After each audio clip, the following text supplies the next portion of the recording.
Nikola Tesla एक ऐसे mastermind थे जो अपने टाइम से कहीं आगे थे।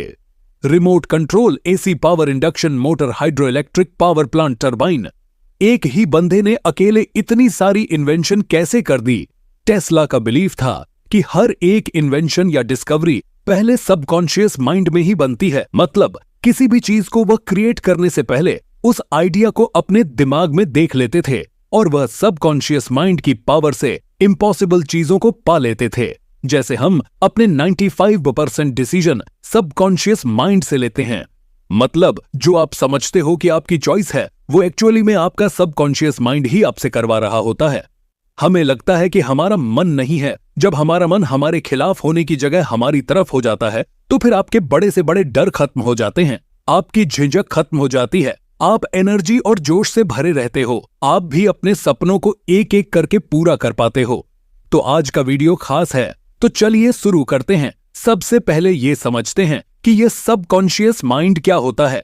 जैसे एक आइसबर्ग का ज्यादातर हिस्सा पानी के नीचे छुपा होता है, वैसे ही हमारा सबकॉन्शियस माइंड हमारे कॉन्शियस माइंड से कई गुना बड़ा और पावरफुल होता है। इसकी पावर का आइडिया 3 चीजों से होता है।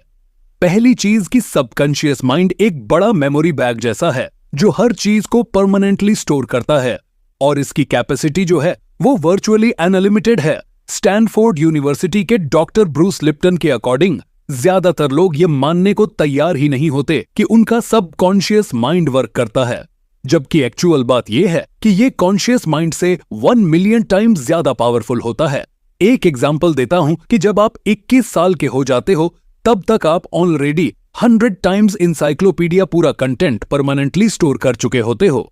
दूसरी चीज, जब लोगों को नॉर्मल बिना मेडिसिन वाले पिल्स दिए गए और उन्हें बोला गया कि उनको पावरफुल मेडिसिन दी जा रही है, तो बहुत बार लोग बेहतर महसूस करने लगे, रिकवर होने लगे। ऐसा इसलिए क्योंकि हमारा सबकॉन्शियस माइंड बिलीव कर लेता है और हमारी बॉडी रिस्पॉन्ड कर लेती है। इसको प्लेबो कहते हैं। तीसरा, हिप्नोसिस, एक ऐसी एक्टिविटी जिसके थ्रू लोग अपनी जिंदगी के पुराने इवेंट्स को जो कई साल पहले हुए हैं क्लियरली याद कर पाते हैं। तो इन तीनों चीज से आपको ये क्लियर है कि हमारा सबकॉन्शियस माइंड डाटा से भरा हुआ है। ये हमें कंट्रोल करता है और ये रिकलेक्ट कर सकता है।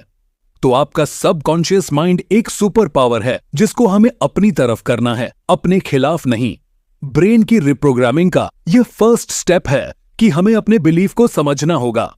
दूसरी चीज, अपने डोपामिन को समझो।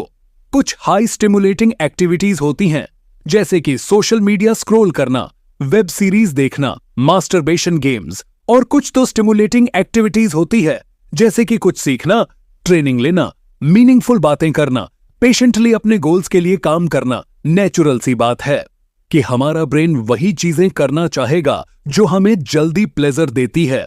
इसीलिए बेकार की चीजों के लिए मन करता है और अच्छे चीजों के लिए नहीं।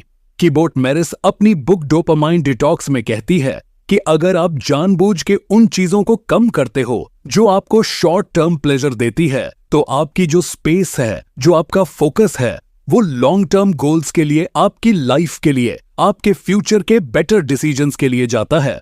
कारण साफ है, क्योंकि आपका माइंड जब स्टेबल होता है तो आप अपनी थॉट्स फीलिंगलेस चीज अभी आप सिर्फ सुनते जाओ। इसके बाद कस्टमाइज स्ट्रेटेजी इसी वीडियो में हम बनाएंगे।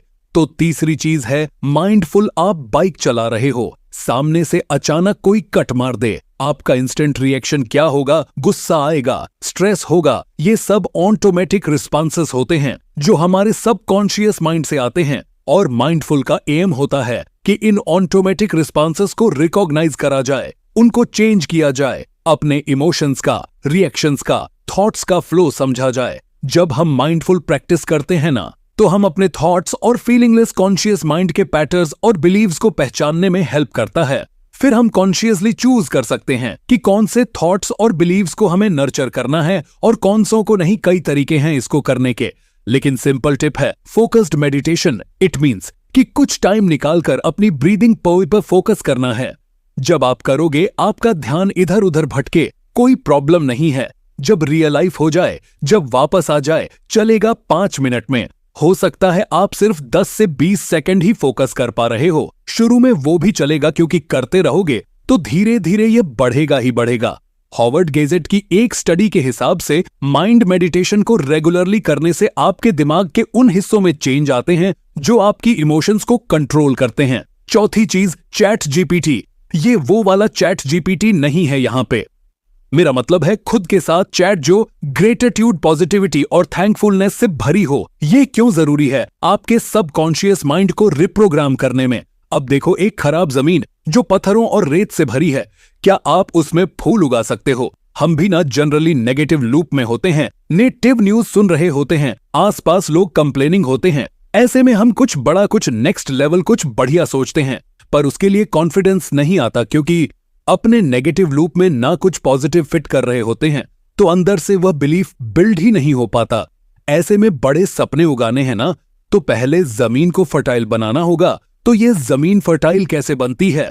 हर धर्म, हर सभ्यता में एक चीज कॉमन है। ये सब कहते हैं कि शुक्र करना बहुत जरूरी है। हम सब ना रोते रहते हैं, ये नहीं है, वो नहीं है, और यह सब कंप्लेन से क्या हो रहा है? हम दुखी आत्मा बन रहे हैं, और दुखी आत्माएं एक अच्छी लाइफ नहीं जी सकती। इसीलिए कुछ टाइम निकालकर दिन में यह सोचना बहुत जरूरी है कि हमें मिला क्या है। अगर फादर नहीं है, उनकी डेथ हो गई, शुक्र है मदर तो है, सर पे छत तो है। बहुत से लोग तो अनाथ होते हैं, बहुत से लोग तो बेघर होते हैं। अगर घर भी नहीं है, छत भी नहीं है, अनाथ भी है, शुक्र है पूरी बॉडी तो है। बहुत से लोगों के तो कुछ इंपॉर्टेंट बॉडी पार्ट ही नहीं होते।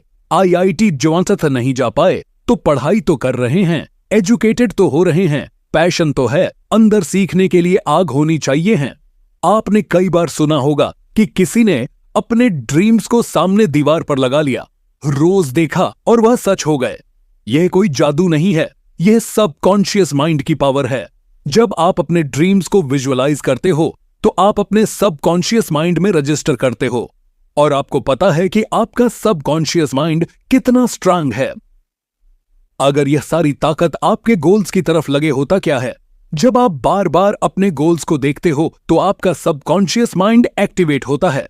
वो उस तरफ थॉट्स सोचता है, उस तरफ क्रिएटिव होता है, उस तरफ आइडियाज सोचता है। आपके जो न्यूरॉन्स हैं ब्रेन के अंदर, वो एक्टिवेट होते हैं, आपके न्यूरल पाथवेज रजिस्टर होते हैं। मतलब आपका सबकॉन्शियस माइंड आपकी करंट स्टेट से आपकी डिजायर्ड स्टेट तक आपको पहुंचाने में लग जाता है, जिसकी वजह से आप और डिसिप्लिन हो जाते हो और फोकस्ड हो जाते हो। आपको डिस्ट्रैक्टर, आप मोटिवेटेड रहते हो और एक्शंस लेते हो और सपने सच में बदलते हैं। एंड स्पेशली मेडिटेशन और ग्रेटिट्यूड करते हो तो आपका सबकॉन्शियस माइंड एक प्राइम स्टेट पे होता है, और वह एक राइट स्टेज है विजुअलाइज करने के लिए।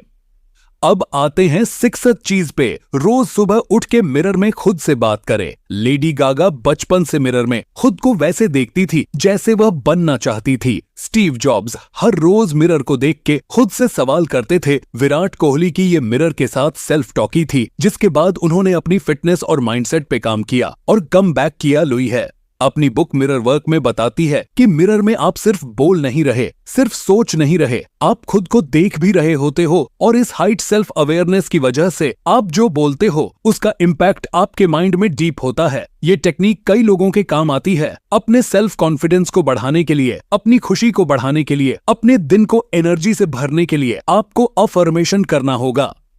आप किसी भी तरीके से अफर्मेशन कर सकते हो, मिरर को देख के कर सकते हो, खुद के साथ बोल के कर सकते हो, म्यूजिक के साथ कर सकते हो।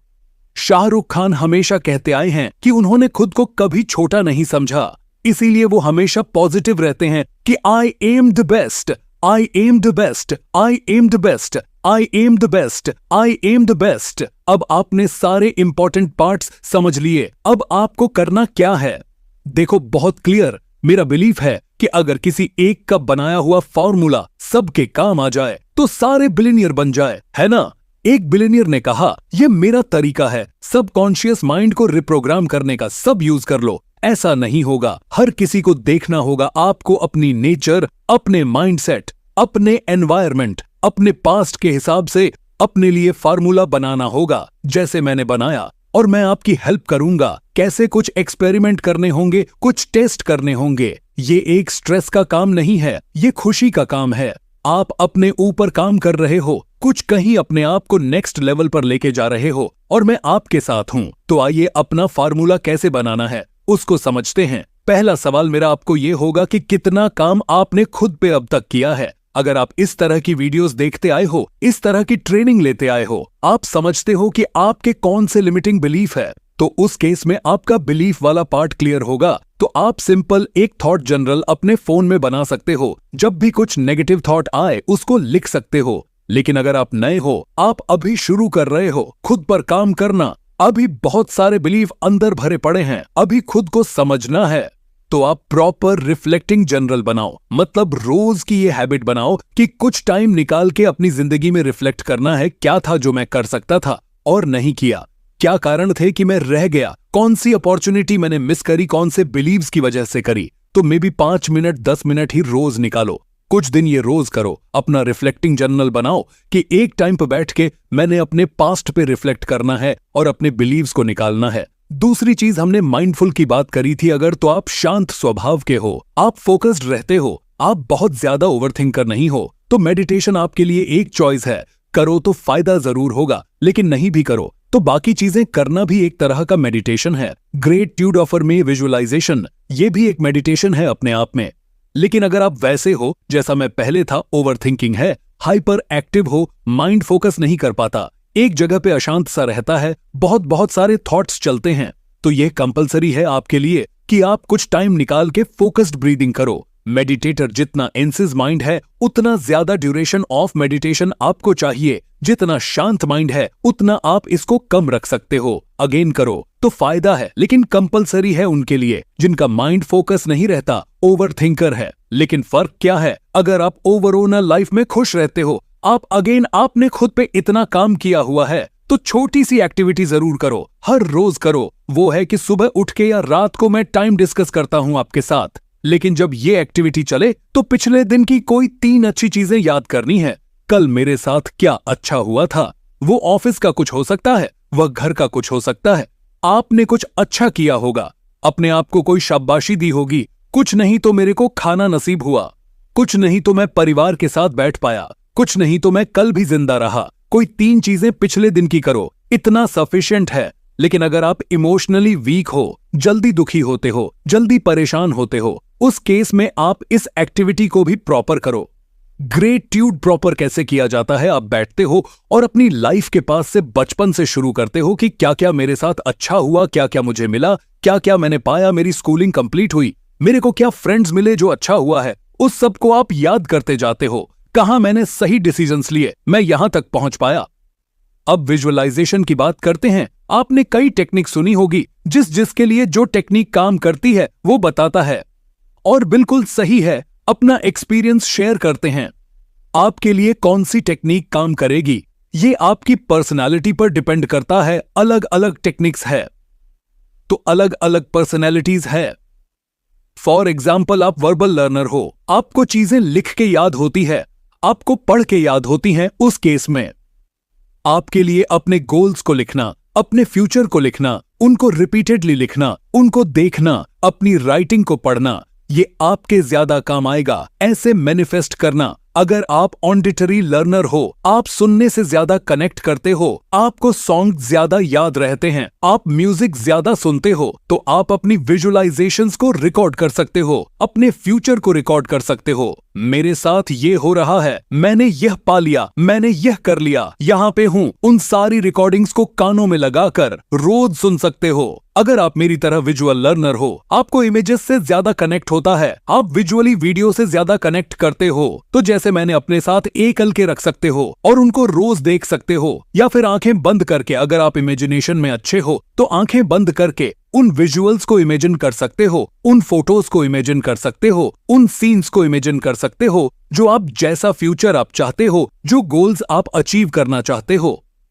अब आराम की बात करते हैं। इसमें भी आपको देखना है किस चीज से आपको ज्यादा किक मिलती है। सिंपल मेरा फंडा है, अगर आप कॉन्फिडेंस से भरे हो, आप डिमोटिवेट नहीं होते, फुल ऑफ पावर रहते हो, तो राइट, आप ऑलरेडी उस लीग में आ चुके हो। आपने खुद पे उतना काम कर लिया, फिर भी ऑफर में नहीं करते हो, अच्छा है। लेकिन अगर कॉन्फिडेंस की कमी है, डिमोटिवेट रहते हो, तो एक एक लाइन को टाइम दो, इंपॉर्टेंस दो, फील करो। तरीके अलग अलग हैं, मिरर में देख के कर सकते हो। जैसे हमने बात करी कुछ लोगों की, आप अगेन आंखें बंद करके खुद को रिमाइंडर दे सकते हो अपने बारे में, अच्छा बोल सकते हो या फिर कुछ एफर्मेशन अपने बारे में रिकॉर्ड करके हर रोज उनको सुन सकते हो और खुद को चार्ज कर सकते हो।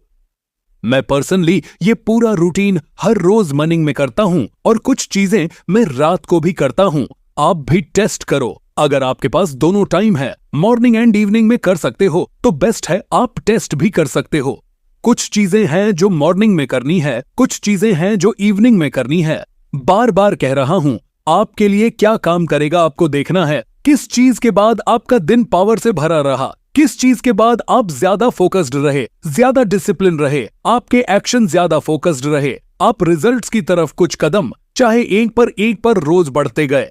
एक पर रोज बढ़ने से ही 100% रिजल्ट आते हैं, लेकिन ये टेस्ट आपको एक्सपेरिमेंटेशन और एग्जीक्यूशन के साथ करना है। कई सारी बुक्स और कई सारे ट्रेनिंग प्रोग्राम जो सजेस्ट करते हैं, मैं आपको भी वो करूंगा कि 2 दिन 4 दिन 6 दिन करके मत सोचना काम किया कि नहीं किया। 121 डेज मिनिमम जरूर आप करो, और अगर आपको रिजल्ट मिल रहे होंगे तो फिर मुझे नहीं कहना पड़ेगा, फिर आप इसको करते रहोगे।